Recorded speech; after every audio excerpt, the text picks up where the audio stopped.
Aujourd'hui, nous allons aborder les critères de divisibilité.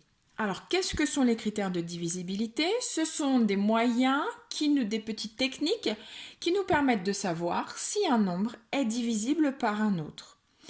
Nous allons en particulier cette année étudier le critère de divisibilité par 2, par 5, par 10, par 4, par 3 et par 9. Les critères de divisibilité fonctionnent avec les nombres entiers. D'accord? Ça ne fonctionnera pas avec les nombres décimaux. On les utilise pour les nombres entiers. Ils vont nous être utiles par exemple dans les simplifications de fractions, puisque nous avons vu qu'il n'est pas toujours évident de trouver par quel nombre simplifier notre fraction. Donc les critères de divisibilité vont nous être utiles. Ils peuvent aussi nous être utiles lorsque l'on procède à des divisions, et en particulier les divisions euclidiennes, puisqu'elles concernent les nombres entiers,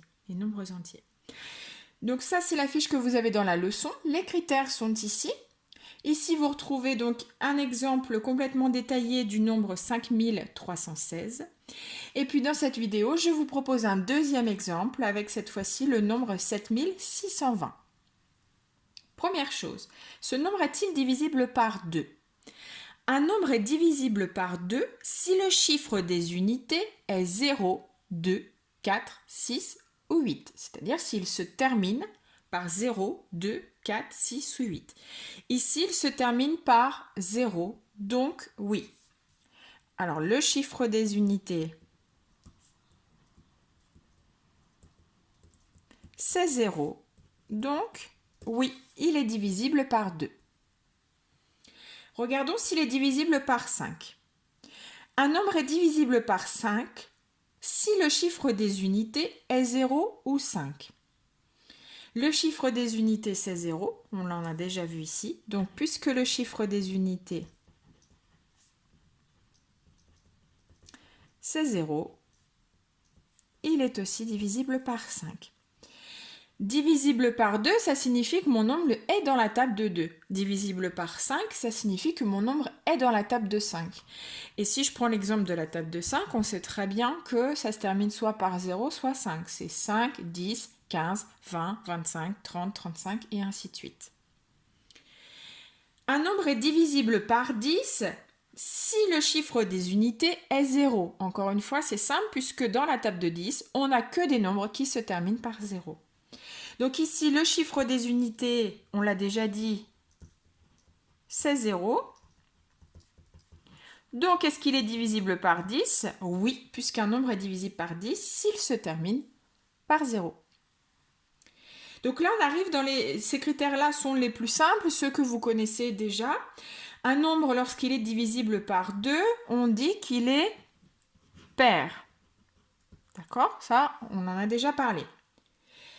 Et puis, vous l'avez probablement déjà vu depuis un moment. Donc, ces trois-là, ils sont logiques, assez simples à se souvenir. Par contre, les trois derniers, ils vont demander un petit peu plus de pratique. Un nombre est divisible par 4 si le nombre formé par ces deux derniers chiffres est divisible par 4.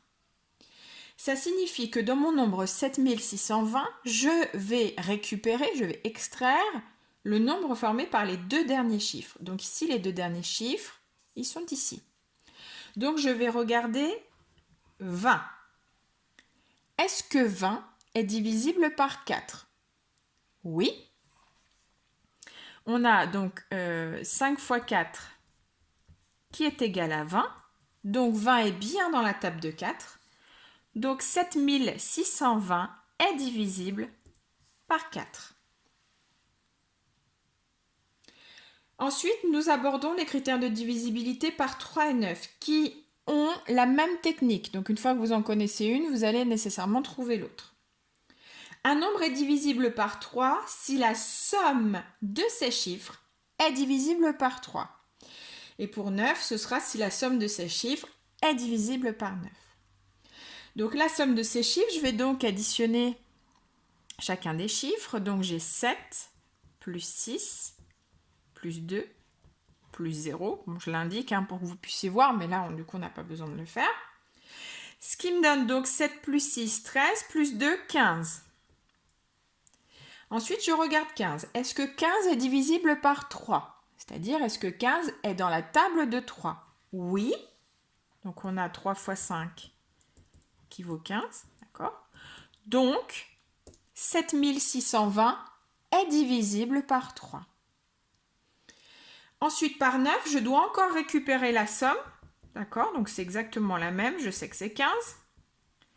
Est-ce que 15 est dans la table de 9? Est-ce que 15 est divisible par 9? Eh bien, cette fois-ci, non. Donc, 7620 n'est pas divisible par 9. Donc, récapitulons. Le chiffre des unités, c'est 0. Mon nombre est donc divisible par 2, puisque dans ce cas-là, il sera pair, par 5 et par 10. Pour savoir s'il est divisible par 4, j'ai récupéré le nombre formé par les deux derniers chiffres. J'ai oublié tous les autres.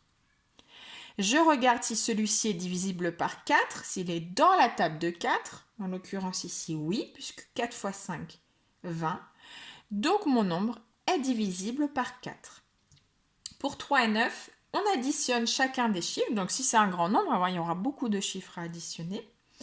J'ai obtenu 15 et je regarde, est-ce que 15 est dans la table de 3? Oui, donc 7620 est divisible par 3. 15 par contre n'est pas dans la table de 9, donc 7620 n'est pas divisible par 9. À vous de jouer!